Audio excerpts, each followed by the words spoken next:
Punjab very good job. ನಮಸ್ಕಾರ ಎಲ್ಲರಿಗೆ, ಜನಾರ್ದನ್ ಮಾತಾಡ್ತಿರೋದು. ಕುಶಲವೇ, ಕ್ಷೇಮವೇ, ಸೌಖ್ಯವೇ. Welcome back to Ganesh Karan crick talks YouTube channel. Yes, ಕಾಶ್ಮೀರದಿಂದ ಇನ್ನೊಂದು ವಿಡಿಯೋ ನಿಮಗೋಸ್ಕರ. ಇಲ್ಲೇ ಕುತ್ಕೊಂಡು ಹೋಟೆಲಲ್ಲಿ ಕುತ್ಕೊಂಡು ಮಾತಾಡ್ತಿದ್ದೇನೆ. ಓ ಮೈ ಗಾಡ್, ಪಂಜಾಬ್ ಈ ಸಲ ಯಾವುದೋ ಬೇರೆ ಲೆವೆಲ್ ಕ್ರಿಕೆಟ್ ಆಡ್ತಾ ಉಂಟು. ಲಾಸ್ಟ್ 10 ವರ್ಷದ ಬಗ್ಗೆ ಮಾತಾಡ್ತೀನಿ. ಲಾಸ್ಟ್ 10 ವರ್ಷದಲ್ಲಿ ಪಂಜಾಬ್ ಟೀಮ್ ಹೇಗೆ ಆಗಿತ್ತು ಅಂತಂದರೆ, ಎಲ್ಲರಿಗೆ ಸಹ ಒಂಥರ ಫ್ರೀ ಪಾಯಿಂಟ್ಸ್ ಕೊಡುವ ತಂಡ ಅಂತ ಆಗಿತ್ತು. ಬಟ್ ಈ ಸಲ ಎಲ್ಲರಿಂದ ಪಾಯಿಂಟ್ಸನ್ನು ಕಸಿದುಕೊಳ್ತಾ ಇದ್ದಾರೆ ಪಂಜಾಬ್ ತಂಡ. ಆ ರೇಂಜಿಗೆ ಡಾಮಿನೇಟಿಂಗ್ ಕ್ರಿಕೆಟ್ ಆಡ್ತಾ ಇದ್ದಾರೆ. On the other hand Lucknow, ಹೆಸರಲ್ಲೇ ಉಂಟಲ್ಲ ಲಕ್ನೋ. ಇದು ಲಕ್ ಪ್ರಶ್ನೆ ಅಲ್ಲ, ಲಕ್ಕಿಲ್ಲ ಅಂತ ಈಗ ಹೇಳಲಿಕ್ಕಿಲ್ಲ. ಹೋ, ನೀವು ಆಟವೇ ಚೆಂದ ಮಾಡಿ ಆಡ್ತಾ ಇಲ್ಲ. 3 ಮ್ಯಾಚ್ ನೋಡಿದಾಗ ಈಗ ಒಂದು ಕನ್ಕ್ಲೂಷನ್ಗೆ ಏನು ಬರ್ಬೋದು ಅಂತಂದರೆ, ಒಂದು ಬೌಲಿಂಗ್ ಡೆಪ್ತ್ ಇಲ್ಲ. ಇವರು ವಿನ್ ಆಗಬೇಕು ಅಂತಂದರೆ 200ರ ಮೇಲೆ ಹೊಡಿಬೇಕು. 171 ರನ್ನೆಲ್ಲ ಹೊಡೆದು ಎಲ್ಲ ವಿನ್ ಆಗ್ಲಿಕ್ಕೆ ಆಗೋದಿಲ್ಲ. ಯಾಕಂತಂದರೆ ತಂಡದಲ್ಲಿ ಬೌಲಿಂಗ್ ಸಮತೋಲನ ಇಲ್ಲ. ಸಿಕ್ಕಾಪಟ್ಟೆ ಇನ್ಎಕ್ಸ್ಪೀರಿಯನ್ಸ್ಡ್ ಬೌಲಿಂಗ್ ಅಟ್ಯಾಕ್, ಸಿಕ್ಕಾಪಟ್ಟೆ ಇನ್ಎಕ್ಸ್ಪೀರಿಯನ್ಸ್ಡ್ ಬೌಲಿಂಗ್ ಅಟ್ಯಾಕ್. ಒಂದು ಅವರ ರಿಟೈನ್ಡ್ ಪ್ಲೇಯರ್ ಬಿಷ್ನಾಯ್ ಅವರು ಏನು ಅಂದರೆ ಸಡನ್ನಾಗಿ ಡಮಾರ್ ಅಂತಾಗಿ ಹೋಗಿದ್ದಾರೆ. 3 ಮ್ಯಾಚ್ ಆಯಿತು ಅಂತ ಒಂದು ಪ್ರದರ್ಶನ ಬರ್ತಾ ಇಲ್ಲ. ಆ್ಯಂಡ್ ಇನ್ನೊಂದು ಮೇಯ್ನ್ ಆಗಿ ಅವರ batting completely depending on Pooran ಮತ್ತು ಮಾರ್ಚ್ ಅವರು ಎಲ್ಲಿಯಾರು ಕೈ ಕೊಟ್ಟರೆ ಪಂತ್ ಅವ್ರನ್ನೆಲ್ಲ ನಂಬಲಿಕ್ಕೆ ಆಗೋದಿಲ್ಲ. 3 ಮ್ಯಾಚಲ್ಲಿ ಸಹ ಶೋಚನೀಯ ಬ್ಯಾಟಿಂಗ್ ಪ್ರದರ್ಶನ ಪಂತ್ ಅವರಿಂದ. ಮಾರ್ಕ್ರಮ್ ಅವರು ಕೂಡ ಅಂಥ ಒಂದು ದೊಡ್ಡ ಇನ್ನಿಂಗ್ಸ್ ಬರ್ತಾ ಇಲ್ಲ. ಇವತ್ತು ಚೆಂದ ಮಾಡಿ ಆಡಿದ್ದಾರೆ, ಬಟ್ ಅಂಥ ಒಂದು ದೊಡ್ಡ ಇನ್ನಿಂಗ್ಸ್ ಬರ್ತಾ ಇಲ್ಲ. ಮಿಲ್ಲರ್ ಅವರಿಂದ ತುಂಬ ಎಕ್ಸ್ಪೆಕ್ಟೇಷನ್ ಉಂಟು, ಮಿಲ್ಲರ್ ಅವ್ರು ಹೀಗೆ ಆಡ್ಬೇಕು ಹಾಗೆ ಆಡ್ಬೇಕಂತ. ಬಟ್ ಅವರು ಫಿನಿಷರ್ ಥರ ಆಡ್ತಾ ಇಲ್ಲ. ಅವರು ಆಲ್ ಆಫ್ ಅ ಸಡನ್ ನಾನು ಆ್ಯಂಕರ್ ರೋಲ್ ಆಡ್ತೇನೆ ಅಂತ ಏನೋ ಡಿಸೈಡ್ ಆಗಿದ್ದಾರೆ ಅಂತ ಕಾಣ್ತದೆ. ರನ್ನ ಬಾಲ್ ಹೊಡಿತಾ ಇದ್ದಾರೆ. ಭಾರಿ ಟೆನ್ಷನಲ್ಲಿ ಈಗ ಒಂದಿಷ್ಟು ಸಮಸ್ಯೆಗಳನ್ನು ಲಕ್ನೋ ಸೂಪರ್ ಜೈಂಟ್ಸ್ ಅವರು ಈಗ ತಂಡದಲ್ಲಿ ಇಟ್ಕೊಂಡಿದ್ದಾರೆ. ಸಮಸ್ಯೆ ಅವರ ತಲೆ ಮೇಲೆ ಅವರು ಹಾಕ್ಕೊಂಡಿದ್ದಾರೆ, ಚಪ್ಪಡಿ ಕಲ್ ಥರ. ಫಸ್ಟ್ ಬ್ಯಾಟಿಂಗ್ ಮಾಡಿದಂಥ ಲಕ್ನೋ ಸೂಪರ್ ಜೈಂಟ್ಸ್ ಅವರು ಹೊಡೆದದ್ದು 171 ರನ್. ಅದು ಆ ಪಿಚ್ಚಲ್ಲಿ ಸಾಕು, ಲಕ್ನೋ ಪಿಚ್ ಸ್ಲೋ ಪಿಚ್ ಹಾಗೆ ಹೀಗೆ ಅಂತ ಅನ್ನಬೋದು. ಬಟ್ ಈಗಿನ ಆಟ ಎಲ್ಲ ಇವಾಲ್ವ್ ಆಗಿರೋದ್ರಿಂದಾಗಿ, ಆ್ಯಂಡ್ ನೀವು ಯಾರ ಅಗೇನ್ಸ್ಟ್ ಆಡ್ತಿದ್ದೀರಿ? ಪಂಜಾಬ್ ಅಗೇನ್ಸ್ಟ್. ಪಂಜಾಬಿದು ಬ್ಯಾಟಿಂಗ್ ನೋಡಿದರೆ ಭಯ ಹುಟ್ಟಿಸುವಂಥ ಒಂದು ಬ್ಯಾಟಿಂಗ್ ಲೈನಪ್. ಸೊ ಅಂಥ ಬ್ಯಾಟಿಂಗ್ ಲೈನಪ್ ಇರುವಾಗ ಆ ತಂಡದ್ದು, ಆ್ಯಂಡ್ ನಿಮ್ಮ LSGಯ ಒಂದು ಬೌಲಿಂಗ್ ಸಿಕ್ಕಾಪಟ್ಟೆ ಇನ್ಎಕ್ಸ್ಪೀರಿಯನ್ಸ್ ಆಗಿರೋದ್ರಿಂದಾಗಿ 171 ರನ್ನನ್ನು ನಾವು ಡಿಫೆಂಡ್ ಮಾಡ್ತೇವೆ. ಲಕ್ನೋದು ಸ್ಲೋ ಪಿಚ್ ಎಂತ ಸಹ ನಡೆಯುವುದಿಲ್ಲ, ಇದು ಸಾಕಾಗೋದಿಲ್ಲ. ಆ ಬೌಲಿಂಗ್ ಅಟ್ಯಾಕ್ ಇಟ್ಕೊಂಡು 171 ಸಾಕಾಗೋದಿಲ್ಲ. ಇವರು 16 ಓವರಲ್ಲಿ ಹೊಡೆದಾಕಿದ್ರು ಮಾರ್ರೆ, ಡಾಮ ಅಂತ ಅಂದ್ಕೊಂಡು ಪಂಜಾಬ್ ಅವರು. ಸೊ ಲಕ್ನೋದು ಸ್ಲೋ ಪಿಚ್ಚಾ ಹೌದಾ ಅನ್ನುವ ರೇಂಜಿಗೆ ಕನ್ಫ್ಯೂಷನ್ ಭರಿಸುವಷ್ಟು ಸೂಪರಾಗಿ ಆಡಿದರು ಪಂಜಾಬ್ ಅವರು. ಆ್ಯಂಡ್ ಫಸ್ಟ್ ಬ್ಯಾಟಿಂಗ್ ಮಾಡುವಾಗ ಲಕ್ನೋ ಸೂಪರ್ ಜೈಂಟ್ಸ್ ಅವರು ಮಾರ್ಚ್ ಅವರು ಫಸ್ಟ್ ಬಾಲೇ ಔಟು. 2 ಮ್ಯಾಚಲ್ಲಿ ಭಾರಿ ಚೆಂದ ಮಾಡಿ ಆಡಿದರು. ಇವತ್ತು ಹರ್ಷದೀಪ್ ಸಿಂಗ್ ಅವರದು ಎದುರು ಇವರ ಆಟ ನಡೀಲಿಲ್ಲ. ಬೇಗ ಬ್ಯಾಟ್ ಬಿಸಿ ಆಗಿತ್ತು, ಲೀಡಿಂಗ್ ಎಡ್ಜ್ ಆಯಿತು, ಬಾಲ್ ಹೀಗೆ ಮೇಲೆ ಹೋಯಿತು. ಮಾರ್ಕ್ ರಾಯನ್ಸನ್ ಅವರು ಫಸ್ಟ್ ಸ್ಲಿಪ್ಪಲ್ಲಿದ್ದರು. ಆ ಕಡೆ ನೋಡ್ತಾರೆ, ಶಾರ್ಟ್ ಥರ್ಡ್ ಮ್ಯಾನ್ನಲ್ಲಿ ಚಹಲ್ ಅವರಿದ್ದಾರೆ. ಅಯ್ಯೋ, ಬಾಲ್ ಮೇಲೆ ಹೋಗಿದ್ದು ನೋಡಿ ಚಹಲಿಗೆ ಮತ್ತು ಟೆನ್ಷನ್ಗೆ ಕ್ಯಾಚ್ ಬಿಟ್ಟರೆ ಅಂತ ಮಾರ್ಕ್ ಆ್ಯನ್ಸನ್ ಅವರೇ ಓಡಿಕೊಂಡೆ ನಾ ಹಿಡಿತೇನೆ ಅಂತ ಹೇಳಿಕೊಂಡು ಸ್ಲಿಪ್ಪಿಂದ ಶಾರ್ಟ್ ಥರ್ಡ್ ಮ್ಯಾನ್ ಹತ್ರ ಓಡಿ ಹೋಗಿ ಅವರು ಕ್ಯಾಚ್ ಹಿಡಿದ್ರು. ಅದಾದಮೇಲೆ ಪೂರನ್ ಮತ್ತು ಮಾರ್ಕ್ರಮ್ ಅವ್ರು ಭಾರಿ ಚೆಂದ ಮಾಡಿ ಆಡಿದ್ರು. ಕೆಲವೊಂದು ಶಾರ್ಟ್ಸ್ ಭಾರಿ ಚೆಂದ ಆಡಿದ್ರು. ಯಾವುದು 2 ಸ್ಟ್ರೈಟ್ 4 ಹೊಡೆದೋದಾಗಿರ್ಬೋದು, 1 6 ಹೊಡೆದಾಗಿರ್ಬೋದು, ಚೆಂದ ಮಾಡಿ ಆಡಿದರು. ಬಟ್ ಫರ್ಗ್ಯೂಸನ್ ಅವರ ಓವರಲ್ಲಿ 4 ಮತ್ತು 6 ಹೊಡೆದ ಕೂಡಲೇ ಒಳ್ಳೆ ರಿವೆಂಜ್ ತೊಗೊಂಡ್ರು ಫರ್ಗ್ಯೂಸನ್ ಅವರು. ಬೈ ದ ವೇ, ಅಜ್ಮತುಲ್ಲಾ ಅವರನ್ನು ಇವತ್ತು ಹೊರಗಡೆ ಇಟ್ಟು ಫರ್ಗ್ಯೂಸನ್ ಅವರನ್ನು ಹಾಕ್ಕೊಂಡಿದ್ರು ಪಂಜಾಬ್ ತಂಡ. ಸ್ವಲ್ಪ ಒಂದು ಸಣ್ಣ ಬದಲಾವಣೆ ಮಾಡಿಕೊಂಡಿದ್ರು, ನೋಡೇ ಬಿಡುವ ಅಂತ. ಅದಾದಮೇಲೆ ಪೂರನ್ ಅವರಿಂದ ಏನು ಎಕ್ಸ್ಪೆಕ್ಟ್ ಮಾಡ್ತಾ ಇರ್ತಾರಲ್ಲ, ಆ ಥರದ ಒಂದು ಆಟ ಅಂದರೆ ಹೊಡೆಬಡಿಯ ಆಟ, ಆ ಥರದ ಆಟ ಇವತ್ತು ಕಾಣಲಿಕ್ಕೆ ಸಿಗಲಿಲ್ಲ. 46 ನೋಡಿದ್ರು ಇಲ್ಲ ಅಂತಲ್ಲ, ಬಟ್ ಅವರೆಲ್ಲ ಎಂತ ಈಗ 15 ಬಾಲಿಗೆ 50 ಈಗೆಲ್ಲ ವಿಚಿತ್ರ ಈಗ ಹೊಡಿಲಿಕ್ಕೆ ಸ್ಟಾರ್ಟ್ ಮಾಡಿದಲ್ಲ, ಡಮ್ ಅಂತ. ಆ ಥರದ ಡಮ್ ಸಿಗಲಿಲ್ಲ. ಒಂದು ರೇಂಜ್ ಮಿನಿ ಡಮ್ ಇತ್ತು. ಬಟ್ ನಮ್ಮ ಬೇರೆ ಮ್ಯಾಚ್ 2 ಮ್ಯಾಚ್ಗಳಲ್ಲಿ 6 ಆ ರೇಂಜಿಗೆಲ್ಲ ಹೊಡಿತಿದ್ರಲ್ಲ, ಆ ಥರದ ಆಟ ಸಿಗಲಿಲ್ಲ. ಅವರಿಗೆ ಒಂದು ಒಳ್ಳೆ ಸಪೋರ್ಟ್ ಕೊಟ್ಟದ್ದು ಯಾರು ಅಂತಂದರೆ ಬದೋನಿ ಅವರು. ಭಾರಿ ಚೆಂದ ಮಾಡಿ ಆಡಿದ ಬದೋನಿ. ಮಿಲ್ಲರ್ ಅವರು ಆಗಲೇ ಹೇಳಿದಾಗೆ ರನ್ನ ಬಾಲ್ 18 ಬಾಲ್ 18, 19 ಬಾಲ್ 18, ಅದೆಲ್ಲ ಈಗಿನ ಒಂದು T20 ಮಾದರಿ ಕ್ರಿಕೆಟಿಗೆ ಸೂಟ್ ಆಗೋದಿಲ್ಲ. ಇನ್ನು 171 ರನ್ ಬೆಳಿಲಿಕ್ಕೆ, ಆ ಸ್ಕೋರ್ ಅಲ್ಲಿ ತನಕ ಹೋಗ್ಲಿಕ್ಕೆ ಕಾರಣಕರ್ತರು ಯಾರು ಅಂತಂದರೆ ಅಬ್ದುಲ್ ಸಮದ್.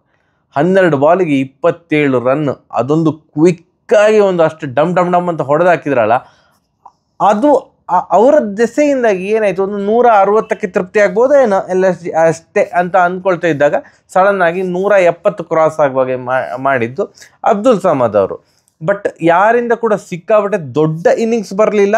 ಪೂರನ್, ಬದೋನಿ ಮತ್ತು ಅಬ್ದುಲ್ ಸಮದ್ ಅವರ ಆಟ ಮತ್ತು ಮಾರ್ಕ್ರಮ್ ಅವರು ಒಂದು 18 ಬಾಲ್ 28 ಅವರು ಹೊಡೆದ ಇವು 4 ಜನರಿಂದಾಗಿ 171 ತನಕ ವಿಸ್ತರಿಸಿತು.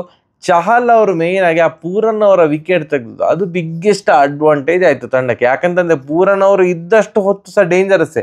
ಯಾವಾಗ ಢಮಾರ್ ಅಂತ ಒಂದು ಪಂದ್ಯದ ಚಿತ್ರಣ ಚೇಂಜ್ ಆಗ್ತದೆ ಅಂತ ಹೇಳಲಿಕ್ಕಾಗೋದಿಲ್ಲ. ಪೂರನ್ ಔಟ್ ಆದಮೇಲೆ ಒಂದು ದೊಡ್ಡ ಧೈರ್ಯ ಬಂತು ಪಂಜಾಬ್ಗೆ, ಜಾಸ್ತಿ ಅಂತೂ ಹೊಡೆಯುವುದಿಲ್ಲ. ಲಕ್ನೋ ಸೂಪರ್ ಜೈಂಟ್ಸ್ ಅಂತ 171 ರನ್, 172 ರನ್ ಟಾರ್ಗೆಟ್.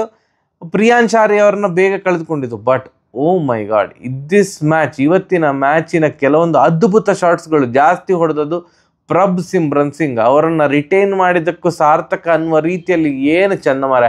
ಆ ಒಂದು ಫಸ್ಟ್ 4 ಆಗಿರ್ಬೋದು, ಆ ಕವರ್ ಡ್ರೈವ್ ಥರದ್ದು, ಇನ್ನೊಂದು ಶಾರ್ಟ್ ಥರ್ಡ್ ಮ್ಯಾನ್ ಫೀಲ್ಡರನ್ನು ಒಳಗಡೆ ತಂದಾಗ ಥರ್ಡ್ ಮ್ಯಾನ್ ರೀಜನಿಗೆ ಹೊಡೆದಂಥ 6 ಆಗಿರ್ಬೋದು. ಆ್ಯಂಡ್ ಐ ಥಿಂಕ್ ದಿಗ್ವೇಶ್ ಅವರ ಓವರಲ್ಲಿ ಒಂದು ರ್ಯಾಮ್ ಶಾಟ್ ಹೊಡಿಲಿಕ್ಕೆ ಹೋಗಿ ಅದನ್ನು ಅಂದರೆ ಆ ಪ್ರೆಸೆನ್ಸ್ ಆಫ್ ಮೈಂಡಿಂದ 4 ಹೊಡೆದೋದಾಗಿರ್ಬೋದು ಕೀಪರ್ ಮೇಲೆ. ಸಿಕ್ಕಾಪಟ್ಟೆ ಚಂದ ಮಾಡಿ ಆಡಿದ್ದು ಪ್ರಭ್ ಸಿಮ್ರನ್ ಸಿಂಗ್. ಈ ಕುಲ್ಟರ್ ನಂಬರ್ದು ಅಂತ ಹೇಳ್ತಾರಲ್ಲ, ಹಾಗೆ ನೋಡಲಿಕ್ಕೆ ಕುಳ್ಳಕ್ಕಿರ್ತಾರೆ ಮಾರೆ. ಎಲ್ಲ ಶಾಟ್ಸು ಬತ್ತಳಿಕೆಯಲ್ಲಿರ್ತದೆ ಇವ್ರದ್ದು. ಇವತ್ತು ಎರಡೇ ವಿಕೆಟ್ ಹೋದದ್ದು ಅದು ಪಂಜಾಬಿದು. ಆ 2 ವಿಕೆಟನ್ನು ತೆಗೆದವರು ದಿಗ್ವೇಶ್. ಆ ದಿಗ್ವೇಶ್ ಪ್ರಿಯಾಂಶ್ ಆರ್ಯ ಅವ್ರದ್ದು ವಿಕೆಟ್ ಅದೇ ಓವರಲ್ಲಿ ಅವರ ಕ್ಯಾಚ್ ಡ್ರಾಪ್ ಆಯಿತು. ದಿಗ್ವೇಶ್ ಅವರು ಹಾಕ್ತಿದ್ದ ಓವರಲ್ಲಿ ಪ್ರಿಯಾಂಶ್ ಆರ್ಯ ಅವರ ಕ್ಯಾಚ್ ಡ್ರಾಪ್ ಆಯಿತು. ಅದಾಗಿ ಅದು ಫಸ್ಟ್ ಸ್ಲಿಪ್ಪಲ್ಲಿ ಐ ಥಿಂಕ್ ಮಾರ್ಷ್ ಅವರು ಕ್ಯಾಚ್ ಡ್ರಾಪ್ ಮಾಡಿದ್ದು. ಅದಾಗಿ 2 ಬಾಲ್ ನಂತರ ಮತ್ತೆ ಪುನಃ ದಿಗ್ವೇಶ್ ಅವರ ವಿಕೆಟ್ ಸಿಕ್ಕಿತು. ಆ ವಿಕೆಟ್ ಸಿಕ್ಕಿದ ಮೇಲೆ ಒಂದು ಸೆಲೆಬ್ರೇಷನ್ ಇತ್ತಲ್ವಾ, ಈ ನನಗೆ ಅವರ ಹೆಸರು ನೆನಪಾಯ್ತು, ವೆಸ್ಟ್ ಇಂಡೀಸ್ ಪ್ಲೇಯರ್ ಹೀಗೆ ಮಾಡ್ತಿಲ್ಲ ವಿಕೆಟ್ ತೆಗೆದ ಮೇಲೆ ಹೀಗೆ ಕೊನೆಗೆ ಅದಕ್ಕೆ ಕೊಹ್ಲಿ ರಿವೆಂಜ್ ತಗೊಂಡಿದ್ರು ಗೊತ್ತಾ. ಕೊಹ್ಲಿ ಡಮ ಅಂತ ಹೊಡೆದ ಮೇಲೆ ಕೊಹ್ಲಿ ಹೀಗೆ ಮಾಡಿದ್ರಲ್ಲ, ಆ ಥರದ ಸೆಲೆಬ್ರೇಷನ್ ಮಾಡಿದರು. ಇಷ್ಟು ಬೇಗ ಅಂದರೆ ಏನು ಕ್ರಿಕೆಟಲ್ಲಿ ಇನ್ನೂ ಸಹ ಈಗ ಹೊಸಬರಲ್ಲ, ಇಷ್ಟು ಬೇಗ ಆ ಥರದ ಸೆಲೆಬ್ರೇಷನ್ ಬ್ಯಾಡ್ ಆಗಿತ್ತು. ಆ್ಯಂಡ್ ನಿಮ್ಮ ತಂಡ ಹೀನಾಯವಾಗಿ ಸೋತಿತ್ತು. ಈಗ ಇಡೀ ವರ್ಲ್ಡ್ ಕ್ರಿಕೆಟ್ ಜಗತ್ತು, ಕ್ರಿಕೆಟ್ ಅಭಿಮಾನಿಗಳೆಲ್ಲ ಇನ್ನು ದಿಗ್ವೇಶ್ ಬೌಲಿಂಗಿಗೆ ಬಂದಾಗ ಅಥವಾ ಬೌಂಡ್ರಿ ಲೈನಲ್ಲಿ ಫೀಲ್ಡಿಂಗ್ ಮಾಡ್ತಿದ್ದಾಗ ಹೀಗೆ ಮಾಡಿ ರೇಗಿಸ್ತಾರೆ. ಅಗತ್ಯವಿರದ ಸೆಲೆಬ್ರೇಷನ್ ದಿಗ್ವೇಶ್ ಅವರಿದಾಗಿತ್ತು. 2 ವಿಕೆಟ್ ಅವರು ತೆಗೆದುಕೊಂಡ್ರು, 4 ಓವರಿಗೆ 30 ರನ್ ಕೊಟ್ಟು 2 ವಿಕೆಟ್ ತೆಗೆದ್ರು, ಎಲ್ಲ ಸಹ ಹೌದು. ಬಟ್ ಅಗತ್ಯ ಇರಲಿಲ್ಲ. ಇದೇನಾಗಿದೆ, ಈಗ ಅನಗತ್ಯವಾದಂತಹ ಟ್ರಾಲ್ಗೆ ಒಳಪಡ್ತಾರೆ, ಅನಗತ್ಯವಾದಂತಹ ಪ್ರೆಷರನ್ನು ಅವರ ಮೇಲೆ ಅವರೀಗ ಎಳ್ಕೊಳ್ತಾರೆ. ಅವರ ಸ್ವಯಂಕೃತ ಅಪರಾಧ. ಅಗತ್ಯವಿರದ ಸೆಲೆಬ್ರೇಷನ್ ಯಾಕೆ ಮಾಡಬೇಕಿತ್ತು ಅಲ್ವಾ?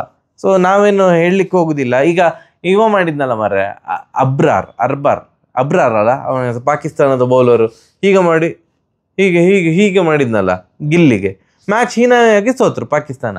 ಹಾಗೆಯೇ ಆಯಿತು. ಇದು ಅಲ್ಲಿ ಪಾಕಿಸ್ತಾನದಲ್ಲಿ ಅದನ್ನು ನಾವು ಎಕ್ಸಾಂಪಲ್ ಕೊಡ್ಬೋದು. ಇಂಡಿಯಾದಲ್ಲಿ ದಿಗ್ವೇಶ್ ಇದೆ ಎಕ್ಸಾಂಪಲ್ ಕೊಡ್ಬೋದು. ಬೌಲಿಂಗ್ ಆ್ಯಕ್ಷನ್ನು ಹೀಗೆ ಹಿಡ್ಕೊಂಡು ಬರೋದು ನರೇನ್ ಥರ, ರನ್ನಪ್ಪು ಸ್ವಲ್ಪ ತಾಹಿರ್ ಥರ ಇತ್ತು, ಸೆಲೆಬ್ರೇಷನ್ ಹೀಗೆ. ಎಂತ ಯಾವ್ದಾದ್ರು ಒಂದು ಇಂಡಿವಿಜುವಲ್ ಸೆಲೆಬ್ರೇಷನ್ ಇರಲಿ ಮಾರೆ, ಎಲ್ಲ ಸಹ ಕಾಪಿ ಆಗಿ ಹೋಯ್ತಲ್ಲ ಮಾರೆ. ಹೇರ್ ಸ್ಟೈಲ್ ಯಾರಿದು ಕಾಪಿ? ಹೇರ್ ಸ್ಟೈಲ್ ಅದು ಧೋನಿಯವರು ಆಗಿನ ಜಮಾನದಲ್ಲೇ, ಆಗ ಅವರು ಪೀಕಲ್ಲಿದ್ದಾಗ 1 ಡೌನಲ್ಲಿ ಆಡ್ತಿದ್ರಲ್ಲ, ಆವಾಗ ಅಷ್ಟು ಉದ್ದ ಕೂದಲು ಇಟ್ಕೊಂಡು ಆಡ್ತಿದ್ರು. ಸೊ ಎಲ್ಲ ಸಹ ಕಾಪಿಯ ಮಾರೆ, ಸುಮ್ಮನೆ ಅಯ್ಯೋ.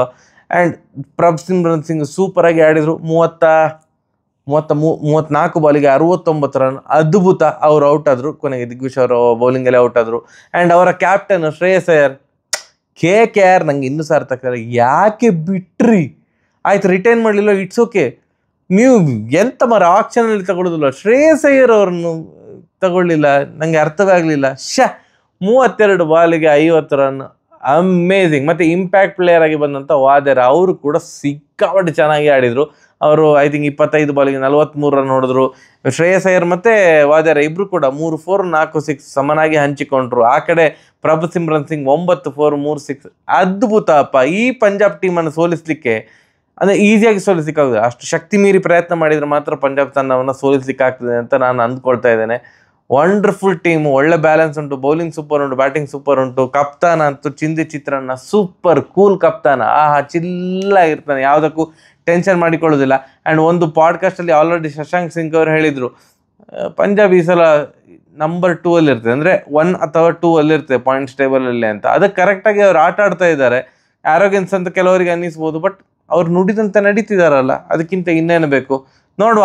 ಇನ್ನು ಪಂಜಾಬಿನ ಒಂದು ಗೆಲುವಿನ ನಾಗಾಲೋಟ ಯಾವ ಥರ ಮುಂದುವರಿತದೆ, ಯಾರಾದ್ರೂ ಅವರಿಗೆ ಸೋಲುಣಿಸ್ತಾರ ಏನು ಎತ್ತ ಅಂತ ನೋಡುವ. ಆ್ಯಂಡ್ ಲಕ್ನೋ ಕಪ್ತಾನ ಆಡಬೇಕಪ್ಪ, ಪಂತ್ ಆಡಬೇಕು. ನನಗೆ ಪಂತ್ ಔಟ್ ಆಗೋದು ಈಗ ಸಹ ಅರ್ಥ ಆಗ್ತಿಲ್ಲ. ಆಯ್ತು, ಅನ್ಆರ್ಥೋಡಾಕ್ಸ್ ಕ್ರಿಕೆಟ್ ಶಾಟ್ ಆಡ್ತೀರಾ ಓಕೆ, ಬಟ್ ಫೀಲ್ಡರ್ ಎಲ್ಲಿದ್ದಾರೆ ಅಂತ ಅದು ಗೊತ್ತಿರಬೇಕಲ್ಲ ಮಾರೆ. ಫೀಲ್ಡರ್ ಕೈಗೆ ಕ್ಯಾಚ್ ಕೊಟ್ಟು ಔಟ್ ಆಗ್ತಿರ್ತಾರೆ, ಅದೇ ಬೇಜಾರಾಗೋದು. ಯಾವುದೋ ಒಂದು ಎಜ್ಜಾಗಿ ಹೋಗೋದು ಅಥವಾ ಒಂದು ಅಲ್ಟಿಮೇಟ್ ಡೈವ್ ಕ್ಯಾಚ್ ಹಾಗೀಗೆಲ್ಲ ಕೈಗೆ ಕ್ಯಾಚ್ ಕೊಟ್ಟು ಔಟ್ ಆಗ್ತಾರೆ ಪಂತ್ ಅವರು. ನಂಗೆ ಎಂತ ಅರ್ಥ ಆಗ್ತಿಲ್ಲ, ಫೀಲ್ಡ್ ಸೆಟ್ಟಾಗಿ ಗೊತ್ತಾಗ್ತಿಲ್ಲ ಅವರಿಗೆ, ಎಲ್ಲೆಲ್ಲಿ ಫೀಲ್ಡರ್ ಇದ್ದಾರೆ ಅಂತ ಗೊತ್ತಿಲ್ವಾ ಎಂತ ಗೊತ್ತಿಲ್ಲ. ನಿಮ್ಗೇನು ಅನಿಸುತ್ತೆ ಅಂತ ಕಮೆಂಟ್ ಸೆಕ್ಷನಲ್ಲಿ ತಿಳಿಸಿ. ಸರಿಯಾಗಿ ಬರುವ ನಮಸ್ಕಾರ.